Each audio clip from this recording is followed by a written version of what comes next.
বিসমিল্লাহির রহমানির রহিম। সুপ্রিয় এবং সম্মানিত আমার সাংবাদিক বন্ধুরা, আসসালামু আলাইকুম। প্রথমে আমি আপনাদেরকে আন্তরিকভাবে ধন্যবাদ আর কৃতজ্ঞতা জানাই।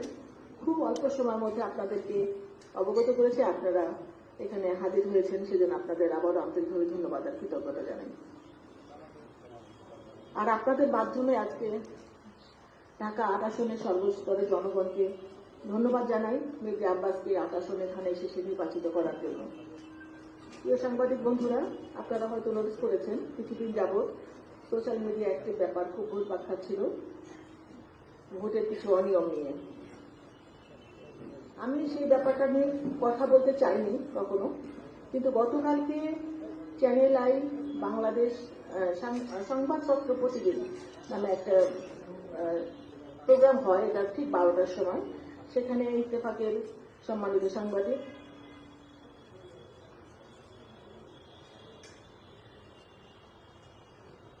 সালেউদ্দিন ভাই, উনি গেস্ট ছিলেন, হোস্ট ছিলেন আমাদের মানব জমিনের জনাব মতিউর রহমান ভাই।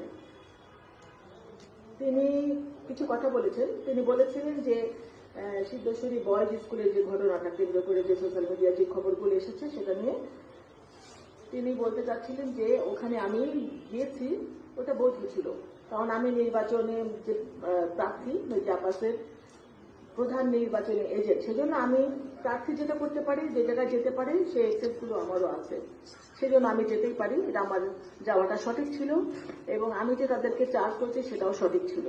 কিন্তু তারপরে তিনি যেটা বলেছেন যে আমি যাওয়ার পরে যে অবৈধ ভোটগুলোকে বৈধ করানো হয়েছে সেটা নিয়ে নাকি মামুনুল হক সাহেব বলেছেন যে তার আসলেও বৈধ করা দরকার, সেটার পক্ষে উনি কথা বলেছেন।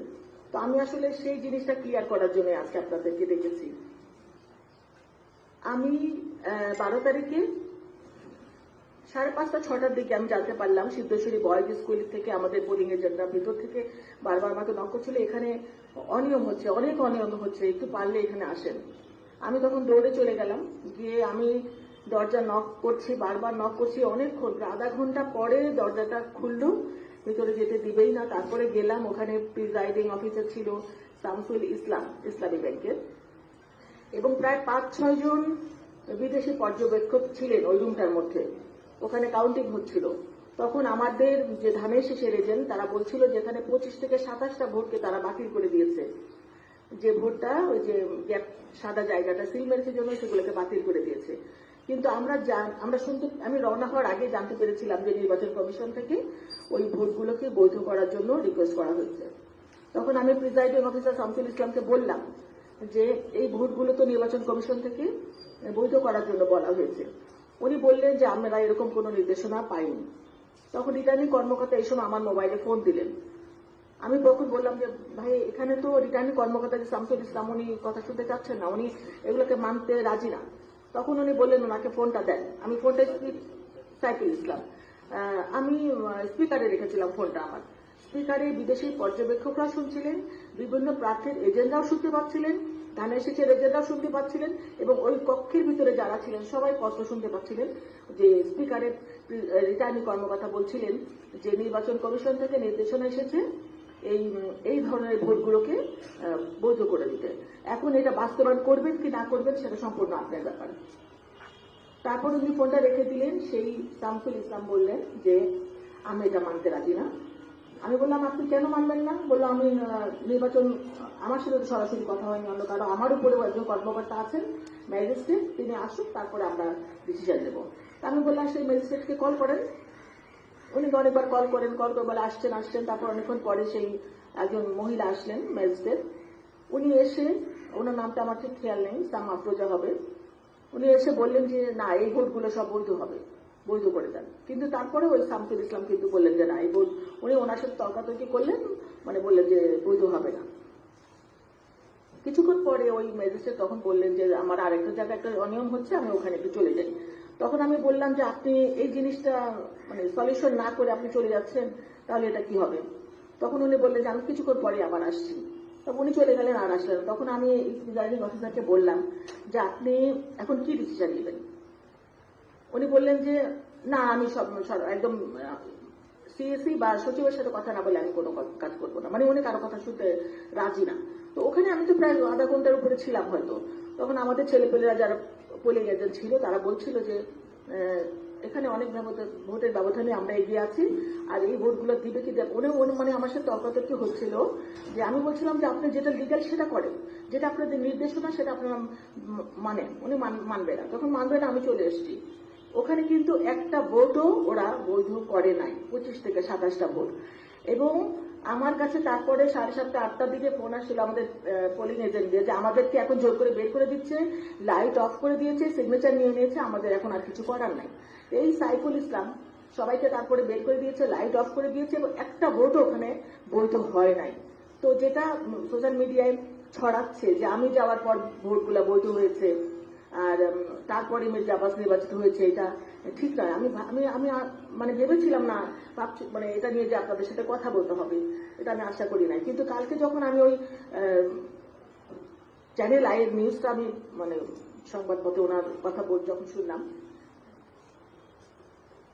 ওনার নাম হলো ইত্তেফাকের সাংবাদিক সালেউদ্দিন ভাই, উনি বলছিলেন যে আমি গিয়েছি এবং আমি যাওয়ার পরে ভোটগুলো বৈধ হয়েছে, তাহলে অন্য জায়গায় ভোট কেন বৈধ হবে না। এবং আমি গিয়েছি, এটা রাইট আছে, এটা উনি বলছিলেন যে উনি গিয়েছে, ওটাও ঠিক আছে এবং ভোটগুলো বৈধ হওয়া দরকার, এটাও ঠিক আছে। তো কথা হচ্ছে যে এখানে যদি বৈধ হয় তাহলে ওখানে হবে না কেন? তো ভাই আমি যেটা বলতে চাচ্ছি, কোনো ভোটই ওখানে বৈধ করে নাই। আর এইরকম প্রত্যেকটা কেন্দ্রে আমি তারপর বের হওয়ার পরে শুনছিলাম ideal school, Kamalapur girls school, অনেক স্কুল, আমাদের প্রত্যেকটা কেন্দ্রে 70টা 75টা 40টা 50টা করে ভোট এরকম করে বাতিল করে দিয়েছে। এই ভোটগুলোকে যদি বৈধ করা হতো তাহলে কিন্তু অনেক কয়েক হাজার ভোট আরো বেড়ে যেত মির্জা আব্বাসের। তো আপনাদেরকে দেখেছি এটার জন্য কোনো ভোট বৈধ করা হয় নাই। তারপরও আমি রিটার্নিং কর্মকর্তার অফিসে গিয়েছি রাত্রে 9টার দিকে এবং আমি লিখিত একটা চিঠি কমপ্লেন দিয়ে আসছি যে এই ভোটগুলোকে যেন বৈধ করা হয়, কিন্তু এখন পর্যন্ত সেটা করা হয়নি। তো আমি তো সেটা নিয়ে কথা বলতে দরকার হবে এটা আমি ভাবি নাই, কিন্তু কালকে রাতে যখন এটা দেখলাম এত বড় বড় সাংবাদিক যারা, আপনারা সাংবাদিক, আপনারা তো ভুল করতে পারেন না, আপনাদের উপরে দেশ জাতি তাকিয়ে আছে, আমরাও তাকিয়ে আছি, আমরা ভুল করবো আপনারা সেটা ধরে দিবেন। এখন আপনাদের ভুল যদি আমাদের ধরিয়ে দিতে হয় সেটা তো আমাদের জন্য অনেক খারাপ বা কষ্টের জায়গা। আর এরকম সিনিয়র সাংবাদিকরা যদি না জেনে না প্রমাণ ছাড়া এরকম কথা বলে তাহলে অনেক জুনিয়র সাংবাদিক আছে, তারা কিভাবে শিখবে? তো আমি সেই জন্যই আপনাদের মাধ্যমে তাকেও আমি কোশ্চেন করতে চাই যে উনি যেটা বলেছেন ওটা ঠিক না, উনি হয়তো জানেন না, উনি সঠিক তথ্যটা জেনে ওনার কথা বলা দরকার ছিল যে ওই কেন্দ্রের নয় এবং কোনো কেন্দ্রের ভোট কোনো বৈধ করা হয় নাই। তো আমি যেটা বলতে চাই আপনাদের কাছে, আবারও বলছি, আমি গিয়েছি, এটা সঠিক ছিল। নির্বাচনে প্রার্থীর আমি মেইন এজেন্ট, আমি যে কোনো জায়গায় যেতে পারি, আমি এখানে কোনো প্রভাব বিস্তার করি নাই। আমি শুধু বলতে চেয়েছি যে আপনি নির্বাচন কমিশনের নির্দেশনা আছে, আপনি কথা বলিয়ে দিয়েছি, কিন্তু তিনি মানতে রাজি হননি, আমি চলে এসেছি এবং কোনো ভোট ওখানে বৈধ হয় নাই, এটা আপনাদের মাধ্যমে জানানো। তো আমি এমন এমন জায়গায় সবাই যে ইসলামী ব্যাংকের যে প্রিজাইডিং অফিসার দেওয়া হয়েছে, যারা যে না বলবে, না বলে নাটাও মানে লাউডলি বলার শক্তি নেই তাদের। তো তাদের এরকম মেরুদণ্ডহীন লোকগুলাকে তো কোনো প্রশাসন কোনো ভালো জায়গা আসলে দেওয়া উচিত না। আমরা অন্যায় প্রতিবাদ করবো, ভোকালি করবো, আমরা দৃঢ় কণ্ঠে করবো, স্পষ্ট ভাষায় করবো যেটা অন্যায়, কিন্তু উনি যেটা করেছেন সেটা ঠিক করেন নাই। আর এই বড় বড় সাংবাদিকরা আমিও বলবো আপনারাও একটু জেনে শুনে কথা বলবেন ইনশাল্লাহ। সবাই তো সমান হয় না, বড়দের দেখে ছোটরা শিখবে। আমরা যদি বড়রা যদি ভুল করে তাহলে ছোটরা কি শিখবে, এটাই আপনাদের কাছে বলার ছিল। যে আমি আশা করছি আপনাদের মাধ্যমে এটি সারা বাংলাদেশ দেশবাসী জাতি জানতে পারবে যে এই জিনিসটা আসলে হয়েছে। এটা আমি যাওয়ার পর কোনো ভোট এখানে বৈধ হয় নাই এবং আমি না যাওয়াতেও কোনো কেন্দ্রে কোনো ভোটই বৈধ করেনি। ওরা যদি করে সেটা ভালো, তাহলে অনেক ভোট বেড়ে যাবে, কিন্তু সেটা তো হয়নি। কিন্তু এই প্রচারটা চলছে যে আমি যাওয়ার পর ভোটটা বৈধ হয়ে গেছে, কোনো কিছু হয়নি এরকম। ধন্যবাদ আপনাদের সকলকে আন্তরিকভাবে, এবং এই কষ্ট দেওয়ার জন্য আমি আন্তরিকভাবে দুঃখ প্রকাশ করছি।